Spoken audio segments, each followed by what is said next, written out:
कहानी की शुरुआत में हमें एक बच्चे को दिखाया जाता है जो कि बीच के किनारे फुटबॉल खेल रहा था। अचानक से बीच पर उस बच्चे को पानी के किनारे पर एक हेलमेट मिलता है। उस हेलमेट पर कैमरा लगा हुआ था जिसको वो बाहर निकालता है और वीडियो को प्ले करता है। वो इस वीडियो में देखता है कि दो लोग थे जो कि पानी में सर्फिंग कर रहे थे, लेकिन जब एक आदमी अचानक से पानी में नीचे गया तभी उसके ऊपर एक शार्क ने हमला कर दिया। अब जब बच्चा इस वीडियो को देखता है तब वो हेलमेट को लेकर के किसी के पास भागता है। अब दोस्तों सीन शिफ्ट होता है और हमें कुछ समय पहले का सीन दिखाया जाता है। यहाँ दोस्तों हमें नैन्सी नाम करके एक लड़की को दिखाया जाता है। इस वक्त उसके साथ में एक चार्ली नाम करके इंसान था जो कि नैन्सी को कहीं छोड़ने के लिए लेके जा रहा था। कुछ समय के बाद दोस्तों हमें मालूम चलता है कि नैन्सी उसी बीच पर जाती है जिसे हमने मूवी की शुरुआत में देखा था। दरअसल नैन्सी यहाँ पर इसलिए आई है क्योंकि वो इस बीच पर थोड़ा वक्त बिताना चाहती है। एक बार के लिए सोचो, अगर आपकी यादें किसी जगह से जुड़ी हुई है तो आप भी उस जगह पर जाना जरूर चाहोगे। ठीक वैसा ही सीन नैन्सी के साथ में भी था। वो अपनी माँ के साथ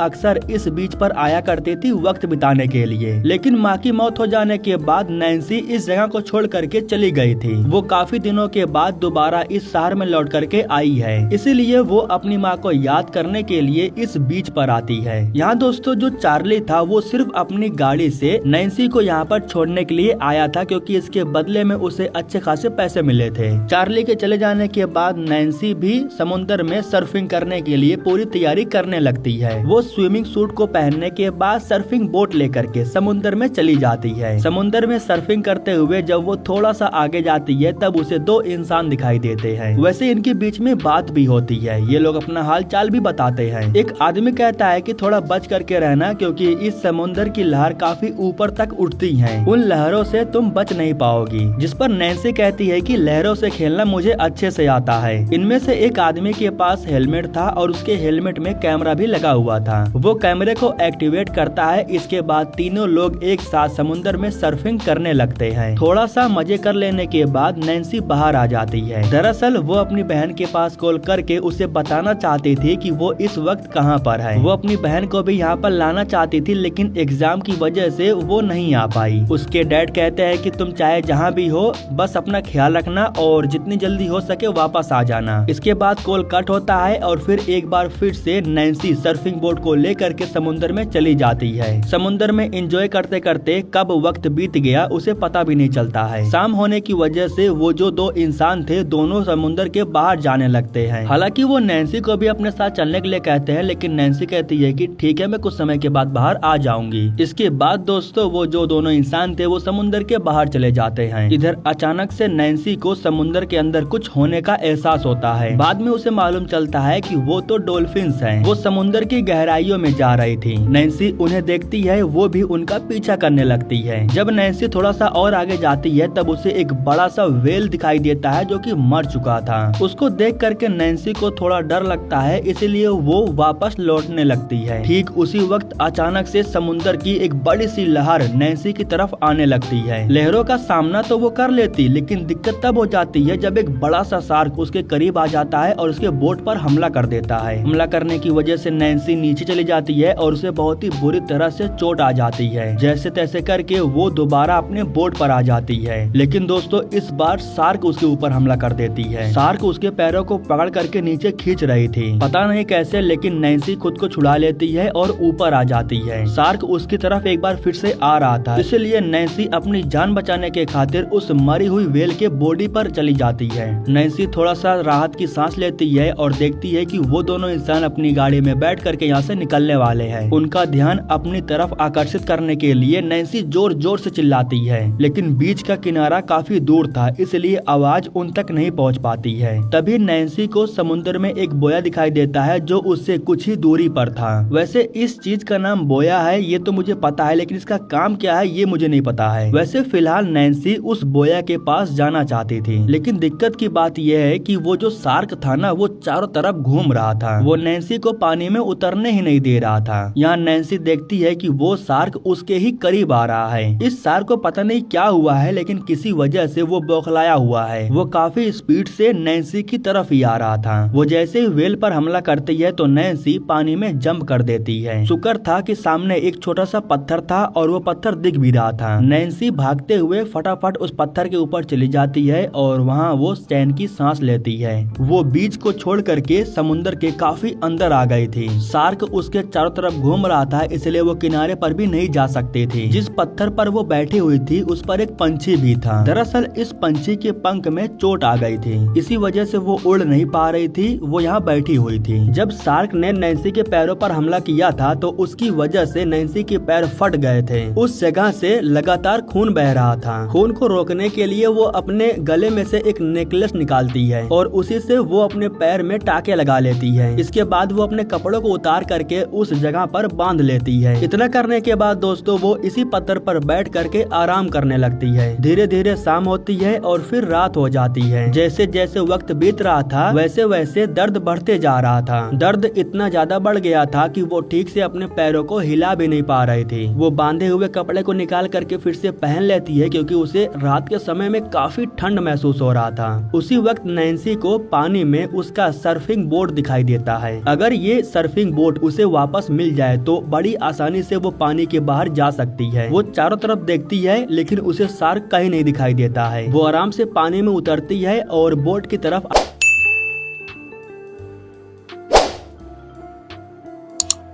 आगे बढ़ने लगती है, लेकिन वो देखती है कि शार्क वहीं पर है जहां उसका बोट था। वो वापस से टर्न लेती है और भागते हुए फिर से पत्थर पर आ जाती है। इतना सब कुछ करने की वजह से उसके पैर में काफी दर्द होने लगा था। जब वो ध्यान से किनारे पर देखती है तब उसे एक इंसान दिखाई देता है। उस इंसान को देखने के बाद वो जोर जोर से आवाज लगाने लगती है। दरअसल ये इंसान पी करके लुढ़का हुआ था। वो नैन्सी की आवाज सुन करके उठता है और उसकी तरफ देख करके मुस्कुराता है। नैन्सी उस आदमी को अपने फोन की तरफ इशारा करती है जो कि उसके बैग में पड़ा हुआ था। बैग की तरफ इशारा करने के बाद ये इंसान बैग के पास जाता है। नैन्सी खुश हो रही थी क्योंकि उसे लगा कि अब वो बच जाएगी, लेकिन दोस्तों पीने वाले आदमी का कोई भरोसा नहीं होता है। नैन्सी के फोन को निकाल करके वो अपने जेब में डाल देता है और बैग में जो थोड़े बहुत पैसे बचे हुए थे उसे भी वो लेता है और फिर यहाँ से निकलने लगता है। लेकिन तभी उस आदमी को पानी के अंदर सर्फिंग बोर्ड दिखाई देता है। बोर्ड को देखने के बाद उसे लेने के लिए वो पानी के अंदर चला जाता है। वो बोट को लेता है और लेने के बाद तैरते हुए किनारे पर आने लगता है। लेकिन तभी अचानक से शार्क उस पर हमला करती है और आप यकीन नहीं करोगे वो शार्क इंसान के 2 टुकड़े कर देती है। अब दोस्तों हमें अगले दिन सुबह का सीन दिखाया जाता है। यहाँ दोस्तों हमें मालूम चलता है कि नैन्सी के पास अब सिर्फ 6 घंटे का वक्त बचा हुआ है। मतलब कि 6 घंटे बाद पानी ऊपर आएगा, जिसकी वजह से जिस पत्थर पर नैन्सी बैठी हुई है वो पत्थर पानी में डूब जाएगा। लेकिन जब सुबह में नैन्सी की आँख खुलती है तब उसे वही दोनों इंसान दिखाई देते हैं जो पिछले दिन सर्फिंग करने के लिए आए थे। आज वो फिर से पानी में स्विमिंग करने के लिए आ रहे थे। नैन्सी जोर से चिल्लाती है और उनकी तरफ देख करके कहती है कि बाहर चले जाओ, पानी में शार्क है, यहाँ पर मत आओ। लेकिन नैन्सी की बात वे लोग नहीं सुन पाते हैं। तभी अचानक से शार्क आती है और एक इंसान के ऊपर हमला करके उसे पानी के अंदर लेकर के चली जाती है। अब जो दूसरा वाला इंसान था वो बचा हुआ था और वो नैन्सी की तरफ भाग करके आ रहा था, लेकिन बीच रास्ते में ही अचानक से वो गायब हो जाता है क्योंकि शार्क ने उस पर हमला कर दिया था, जिसकी वजह से उसके सर्फिंग बोर्ड के भी 2 टुकड़े हो जाते हैं। तभी अचानक से वही इंसान नैन्सी के पीछे चिल्लाता है। नैन्सी फटाक से उसके हाथों को पकड़ती है और उसे ऊपर खींचने की कोशिश करती है, लेकिन इतने में ही वो शार्क उस आदमी को पानी के अंदर खींच करके लेके चली जाती है। पत्थर पर लेटे लेटे नैन्सी को पछतावा हो रहा था। वो सोच रही थी कि आखिर वो यहाँ पर आई ही क्यों। उसे यकीन हो गया था कि आज उसकी किस्मत ही खराब है। पानी को ऊपर आने में अब सिर्फ 25 मिनट का वक्त बचा हुआ था।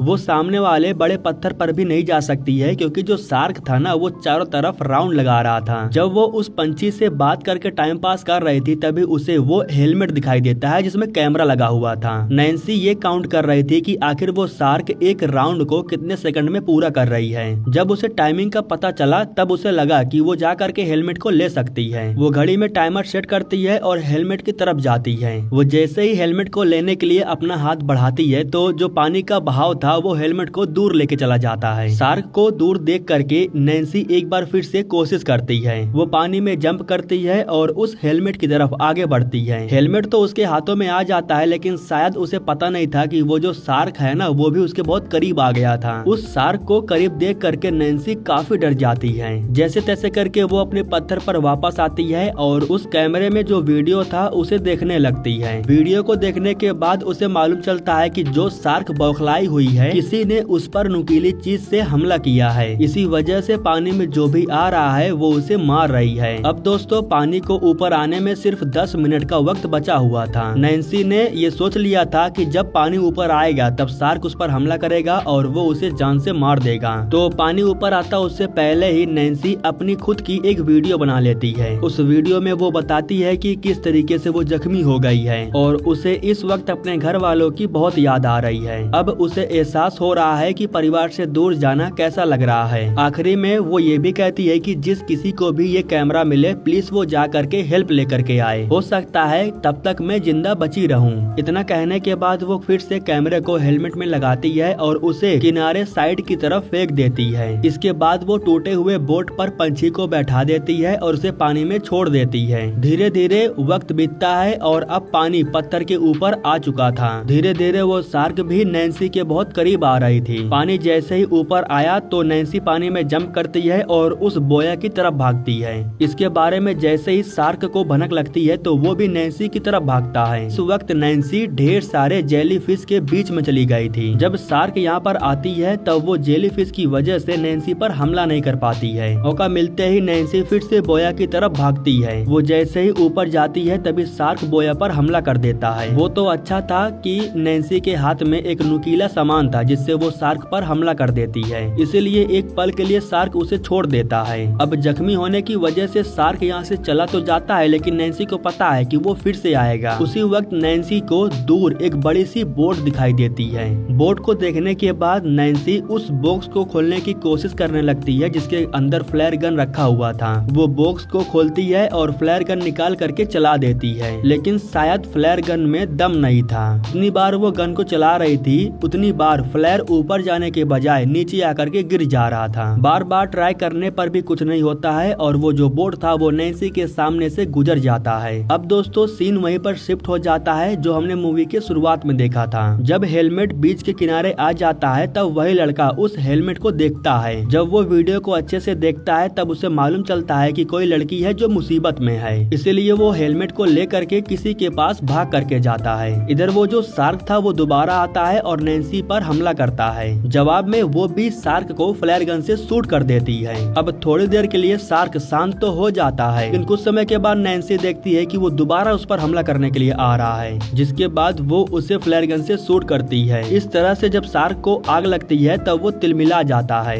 उसे गुस्सा आता है और वो बहुत ही बुरी तरह से बोया पर हमला करता है, जिसकी वजह से बोया पलट करके पानी में गिर जाता है। नैन्सी भी पानी में गिर जाती है और वो इस वक्त बोया के बीच में जाकर के खड़ी थी। शार्क उसे खाने के लिए लगातार उस पर हमला कर रहा था और उसे झपट रहा था। इस दौरान शार्क गलती से लोहे के रोड में फंस जाता है। नैन्सी को जैसे ही मौका मिलता है तो वो चैन को पकड़ करके काफी स्पीड से नीचे की तरफ आने लगती है। नैन्सी तो सामने से हट जाती है लेकिन वो शार्क बेचारा लोहे के रोड में फंस करके मारा जाता है। इधर दोस्तों हमें मालूम चलता है कि वो जो बच्चा था वो चार्ली को अपने साथ लेकर के आया था और जब चार्ली पानी के अंदर नैन्सी को देखता है तब वो उसे उठा करके बाहर लेकर के आता है। जैसे तैसे करके वो नैन्सी के शरीर से पानी को बाहर निकालता है और फिर नैन्सी को होश आ जाता है। नैन्सी को जब होश आया तब वो देखती है कि जिस पंछी को उसने बोट पर बैठाया था वो भी बिल्कुल सही सलामत है। अब दोस्तों सीन शिफ्ट होता है और हमें पूरे 1 साल बाद नैन्सी को दिखाया जाता है जो उसी बीच पर ही थी। लेकिन दोस्तों इस बार वो यहाँ पर अकेले नहीं आई थी बल्कि वो अपने साथ अपनी बहन और अपने पिता को भी लेकर के आई थी। ये सभी लोग एक साथ समुद्र के अंदर जाते हैं सर्फिंग करने के लिए और इसी के साथ दोस्तों ये कहानी यहीं पर खत्म हो जाती है।